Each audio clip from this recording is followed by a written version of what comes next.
I'm Mike Berry, a recruitment consultant from Bristol, the winner of Heat 1. I'm Dan Hewitt, a civil servant from Chesley Street, the winner of Heat 2. I'm Andy Wright, a firefighter from Corby, the winner of Heat 3. I'm Albert Hsu, a production supervisor from Sutton Coldfield, the highest scoring runner-up in Group A.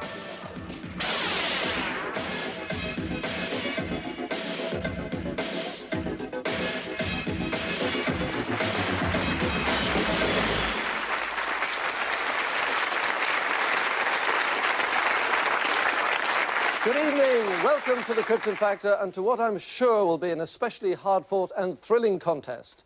Tonight, 4 contestants have come one step closer to their ambition of lifting this splendid trophy and being crowned United Kingdom Superperson 1989. For this evening, it is the Group A final, in which the winners of the first 3 heats and the highest scoring runner-up will do battle for one place in our grand final in November. So straight away, let me welcome back Mike Berry, who won Heat 1 and gained maximum points in the aircraft simulator and on the assault course. Dan Hewitt, the Heat 2 winner, who got top marks in observation, physical ability and general knowledge. Andy Wright, who took Heat 3, winning response, physical ability and general knowledge. And Albert Hsu, the highest scoring runner-up, no doubt encouraged by the fact that last year's highest scoring runner-up at this stage went on to become the Krypton champion. And with that, contestants, can I now ask you please to go and to take your seats? And we, of course, wish them the very best of luck as they prepare now for round 1, mental agility.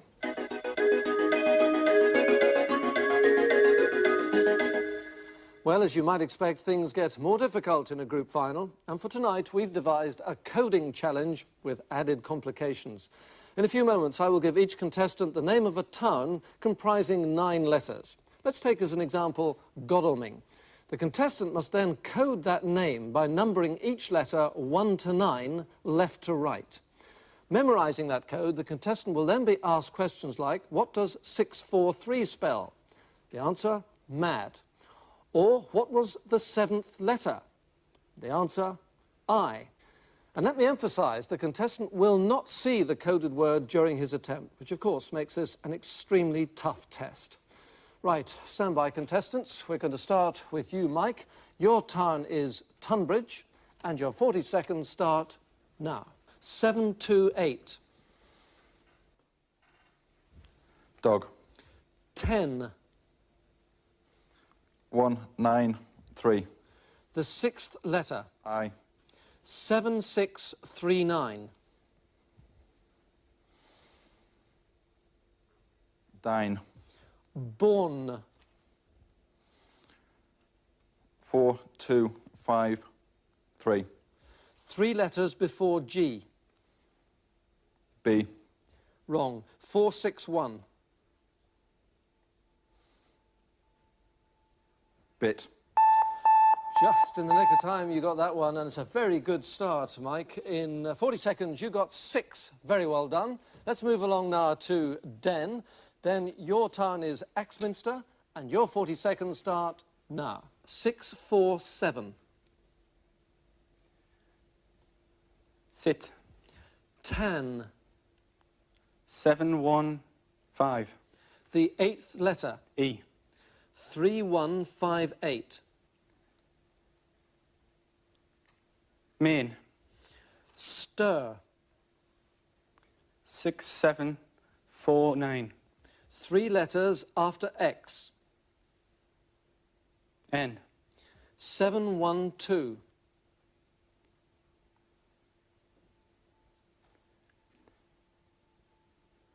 Tax.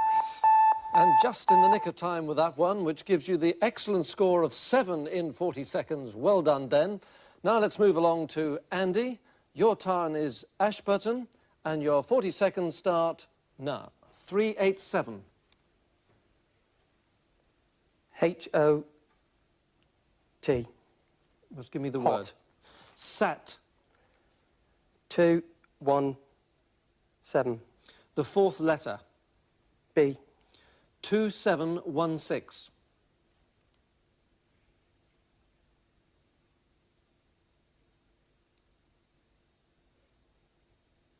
So, pass. Rush. 6, 5, 2, 3. Just got that one in the nick of time, and well done. Good start, Andy. You've got 4 in your 40 seconds. And now, finally, it's Albert, and your turn is Ringstead, and your 40 seconds start now. 6, 8, 3.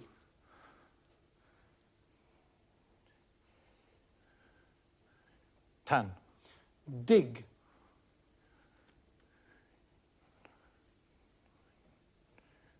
924. The 7th letter. E. 1847.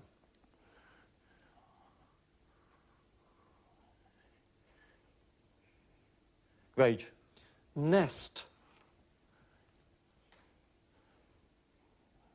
3, 7, 5, 4. Just missed it. In fact, you were wrong anyway. It's 3756 was the last one. But still a good start. In 40 seconds, you've got 4. Well done to you, Albert. Some very good performances there, underlining why, of course, our contestants have reached this group final.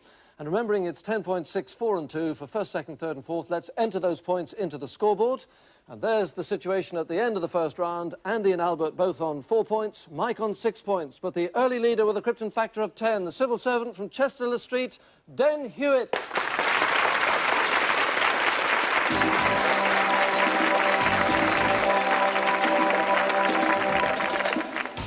A Royal Navy Sea-King helicopter manoeuvres down onto the deck of a moving aircraft carrier. It demands great skill and coordination from the pilot. And for this group final, it's the challenge we've set our contestants aboard the helicopter simulator at the Royal Naval Air Station at Culdrose in Cornwall. The Navy instructor and judge for this round is Lieutenant Commander Maurice McBride. And from the deck of HMS Illustrious, a flare is fired, indicating to our first contestant, Mike Berry, that there's just half a mile to go. His left hand on the collective lever, which determines height, and his right hand on the cyclic stick, controlling direction and speed. So an exacting test of eye-hand coordination. And Mike in the studio now reliving these final moments, coming down towards the deck. And very nicely at the moment, just a touch fast, needs to pull back a little on the cyclic stick to lift the nose and reduce speed, which he does. And he drops it onto the deck, braking hard, wipes out an able seaman there, but he makes it, and well done, Mike Berry. Very good effort. Next to go is our Geordie, Den Hewitt. Half a mile, calls Lieutenant Steve Charles in the control room, and that flare tells Den that he's now completely on his own. Neither Lieutenant Commander McBride, who's beside him, or Lieutenant Charles are allowed to offer any more help. So far he doesn't need it, doing very nicely, making gentle corrections all the time, up or down with the collective lever to gain or lose height. And here he comes over the deck, again a bit fast, but that's a touchdown on the deck, and well, not a good day for deckhands, but Den has made it safely. Well done. It's former Marine Andy Wright next. He's seen a lot of Sea Kings, flown in a few, but never in the pilot's seat, and so far so good. A steady approach, HMS Illustrious straight ahead. He needs to keep his nerve and concentrate 100%. Just very gentle inputs to be made on the control levers. And this looks good. Just beginning to veer a bit to the right, but nicely corrected. Now, if anything, he's a touch low, needs to pull the collective lever up, and that's what he's doing to come in over the deck. And he's over the deck, needs to get much further down, though. And he's just beginning to put it down too soon. I think he should be further down the deck, and it topples over backwards and down into the sea, and what a pity for Andy. Finally, Sutton Coldfield's Albert Hsu. And quickly let me point out that all our contestants go through a short period of instruction from Lieutenant Commander McBride. Then they have a couple of practice flights to get the feel of the controls. Then they make this final assessed run. And the perfect approach so far by Albert, very steady. A good, gentle descent. The deck straight ahead. And these now are the crucial moments. Control, nerve, coordination, all vital. And coming in nicely over the deck. It's a good performance, and beautifully down on the deck on the ideal spot, braking hard now, and this time the deckhand survives, and that is a brilliant performance from Albert Hsu. Excellent. Now for the result, this is how Lieutenant Commander Maurice McBride judged it. In fourth place, Andy Wright, a good approach, but landed on the back end of the deck and toppled into the ocean. Third, Mike Berry, landed very fast and almost ran out of deck. Second, Den Hewitt, again slightly fast on landing, but stopped safely. And the winner, Albert Hsu, a perfect approach and perfect landing. A first-class performance. Let's go to the scoreboard, and Albert Hsu moves into second place, just 2 points behind the leader, who is still civil servant, Den Hewitt.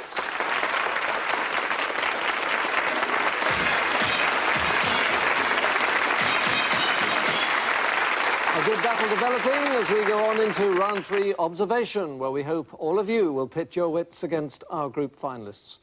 We're about to show you a specially written video sketch during which 6 continuity errors will take place. The question is, how many will you spot?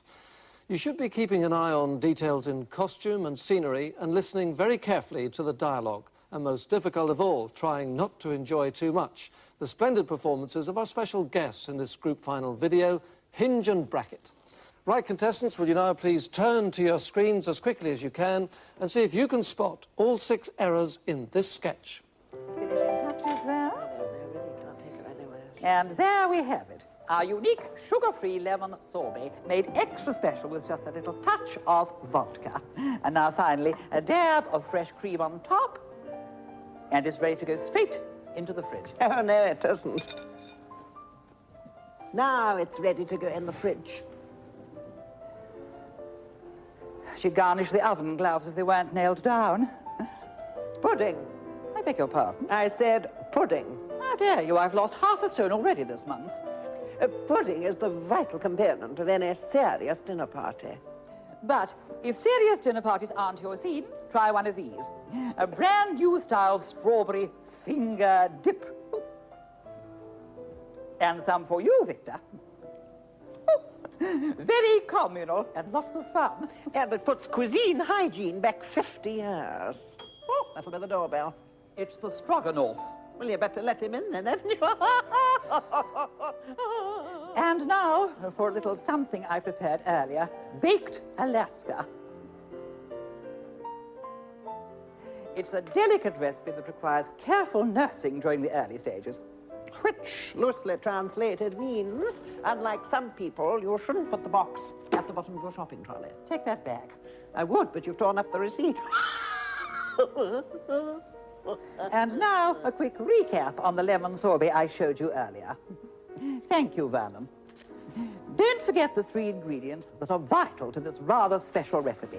Lemons from Madrid, raw cane sugar from the Caribbean, and, of course, vodka from Leningrad. And speaking of drinkies, don't forget to tune into our next program, which is next month, when I will be showing you how to get the most out of a bottle of sherry. And I'll be showing you what to do with your empties. So, until next week, bye-bye, everybody. Bye-bye. Oh, shame to put this in the trifle. That's the lot. Turn to the front, please, group finalists, and will you now write down what you think the 6 continuity errors were.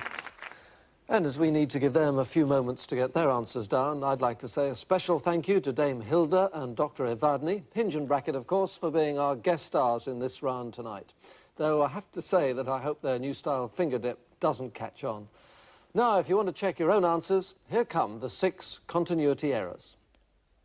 Number 1 was Evadne's spectacles. They changed position for a short section of the sketch. Then a change in the butler's name.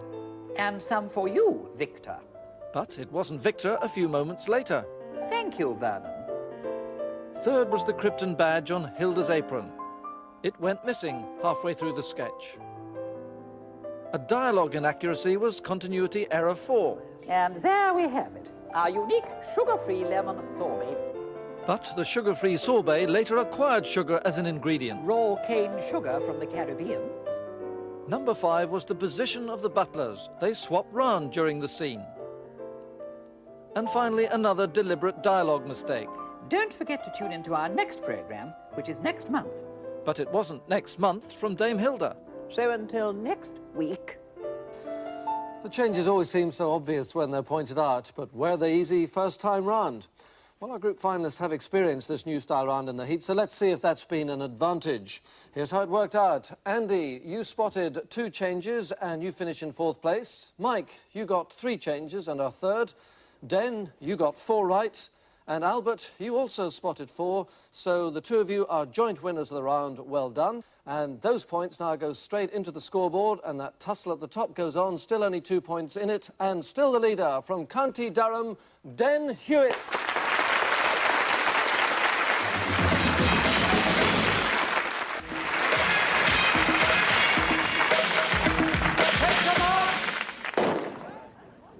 Major Tony Carr starts what should be a tremendous race. The 3 nearest to us, Mike Berry in red, Den Hewitt in the middle, and then Andy Wright just over the rope swing, all won their races in their respective heats.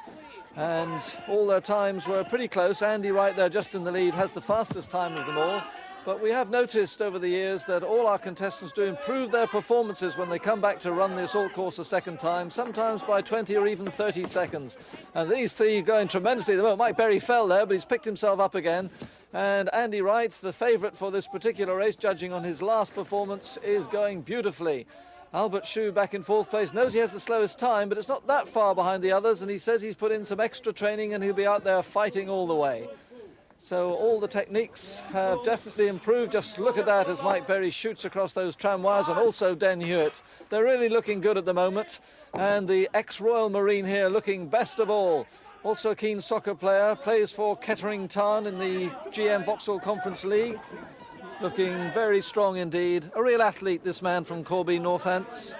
Shouldn't be any problem, that net, for a firefighter, and he's doing it well. But Mike Berry holding in there in 2nd place in red, and Den Hewitt not that far behind in 3rd place. So it is a good battle going on, and we'll be able to judge how tired Andy is by these water jumps. It's always a good indicator of fatigue, and he almost clears that one, so he's still very strong indeed. Andy Wright going up to that Burma rope bridge, well clear of the field at the moment. And striding across there, Mike Berry holding on to 2nd place, hits the water quite hard, but still looks strong. And Den Hewitt trying to get back on him. So it's really a battle, I think, for 2nd and 3rd place, unless Andy does something very silly when he comes to the bottom of this aerial slide. But so far it's been a faultless performance, and that's a beautiful touchdown as well. Mike striding across that Burma rope bridge, but I think Den Hewitt is slowly closing the gap on him, so he's going to have to go some, Mike Berry, to hold on to 2nd place and get his 6 points. Certainly won't catch Andy here, but Mike Berry has to watch the splashdown now. He's already wet from the 2 water jumps, and he lifts those legs and lands perfectly. But Andy Wright takes the tape. Great run by Andy, very fast time. But who's going to get 2nd? Den Hewitt has come right up on the heels now of Mike Berry. They're both pushing hard under that flat net. It'll feel very heavy on their shoulders at this latter stage of the race. But Mike Berry manages to hold on, comes across the line to take 2nd place and 6 points. And in 3rd place, it is Den Hewitt. But a great race between all 3 of them, and handshakes all round. Those points go into the scoreboard. Andy and Mike have got back into contention, but still the leader with a Krypton Factor now of 30. Den Hewitt.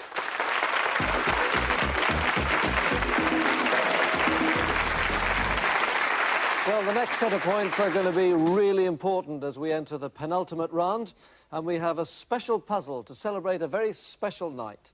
This evening, in this 13th year of the Krypton Factor, we're celebrating our 200th edition.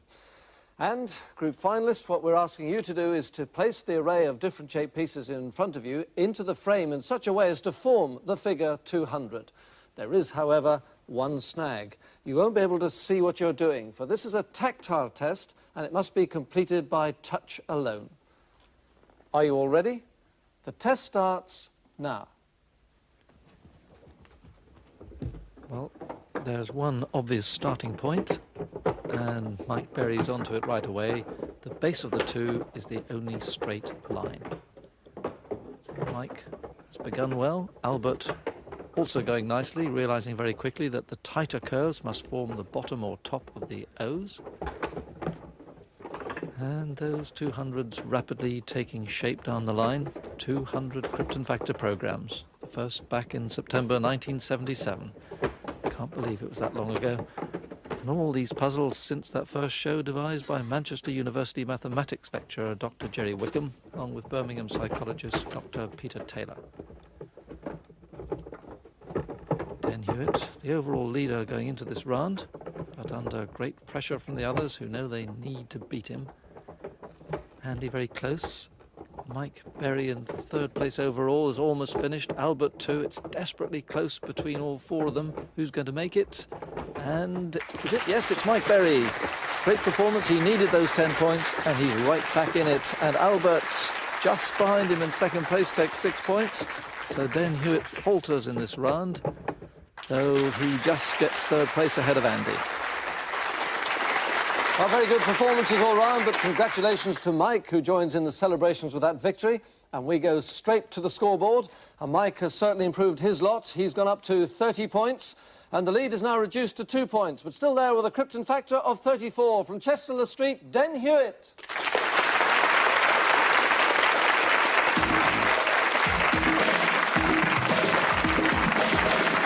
So, 4 points separating the first three contestants as we reach the climax of tonight's Group A final. 100 seconds of rapid-fire general knowledge questions to be answered on the buzzer. 2 points for a correct answer, but 2 points deducted for a wrong one.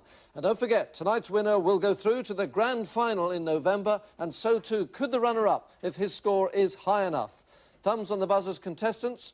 The clock starts now. In 1988, which political party captured the seat at Govan in Glasgow from Labour? Den. SDP. No, SNP. In chemistry, SN is the symbol for which metal? Tin. Albert. Tin. Correct. Tinnitus affects which of your senses as Den? Hearing. Correct. What special legal hearing looks into the finding of treasure or into sudden death? Albert. Inquest. Correct. Who wrote about the Spanish Inquisition in The Pit and the Pendulum and wrote the Den? Edgar Allan Poe. Correct. Which city on the River Po is the home of Juventus Football Club and of the Fiat? Mike. Turin. Correct. Who composed Turandot, Tosca and Madame Butterfly? Den. Puccini. Correct. Busan is the principal seaport of which Asian country whose capital is Seoul? Mike. Korea. Which one? South Korea. Correct. In the Seoul Olympics, in which sport did Andy Holmes and Steve Redgrave win? Mike.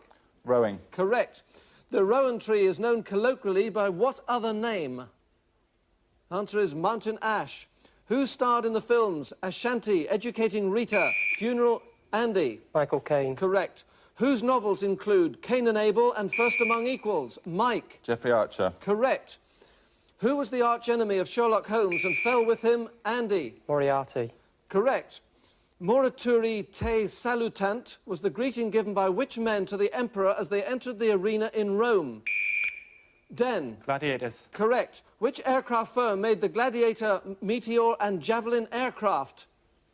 Answer is, well, Gloucester, but that's the end of the round, the end of the contest. The winner by just 2 points with a Krypton Factor of 40. From Chester Street, Den Hewitt.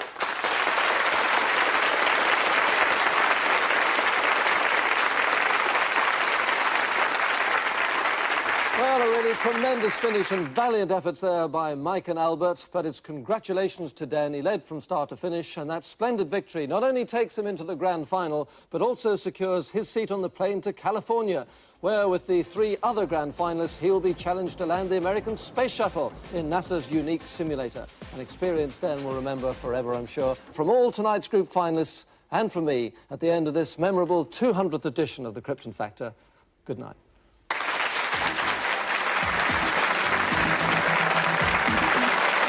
There's more from Gordon and the Assault Course coming up tomorrow night from 7.